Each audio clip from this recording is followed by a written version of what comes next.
তিনটি জুয়েলারিমা আর দুইটি ইঞ্জিনিয়ারিং বা কারচুপি, 5 তারকার সবকটি কোনো না কোনোভাবে কলঙ্কিত। ফুটবলের মোড়ল তথা 5 বারের বিশ্ব চ্যাম্পিয়ন ব্রাজিলের সবকটির জন্যই রয়েছে কোনো না কোনো দুর্নাম। নিজের জন্মের পরে বিশ্বকাপ জয় পেতে দেখেছে দাবি করা জেন জিদের জন্য শুরুতেই একটু 2002 বিশ্বকাপের গল্প মনে করিয়ে দেওয়া যাক। গ্রুপ পর্বে তুরস্কের বিপক্ষে অস্কার জয়ী এক অভিনয়ে তুর্কি খেলোয়াড়কে লাল কার্ড দেখান। যদিও ঘটনা ছিল তুরস্কের ডিফেন্ডার নিয়ম মেনে বল কিক মেরে নিজেদের গোল সেভ করার চেষ্টা করেছেন, তবুও অভিনয়ের আশ্রয়ে চরম প্রতারণায় তুরস্কের খেলোয়াড়কে লাল কার্ড দেখান রিভালদো। পরে যদিও অভিনয় ধরা পড়ার পরে জরিমানা গুনতে হয় তাকে।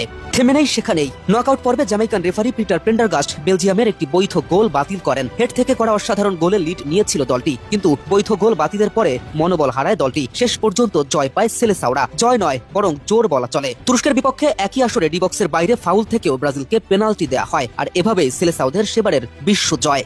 কম যায় না 1994ও চিলির বিপক্ষে ম্যাচ চলাকালে গ্যালারি থেকে আতশবাজি এসে পড়ে মাঠে। চিলির গোলরক্ষক তখন দাবি করেন তিনি আহত হয়েছেন এবং রক্তাক্ত মুখে মাঠ ছাড়েন, ফলে ম্যাচ পরিত্যক্ত হয়। সবার ধারণা ছিল এই ঘটনা ব্রাজিলের সমর্থকেরা ঘটিয়েছে, কিন্তু পরবর্তীতে দেখা যায় ওই ঘটনায় চিলির ওই গোলরক্ষকের গায়ে কোনো আঁচড় লাগেনি, বরং তিনি ব্লেড দিয়ে নিজের ফেসে আঘাত করে আহত হওয়ার নাটক করেন। যদিও এখানে ব্রাজিলের দোষ নেই, তবুও তাদের জন্য এক দুষ্কৃতি। এছাড়া তাদের বাকি যে 3 অর্জন, 3টি জুয়েলারিমা ট্রফি, যা বিশ্বকাপের সমমানের কিনা তা নিয়েও রয়েছে বিতর্ক।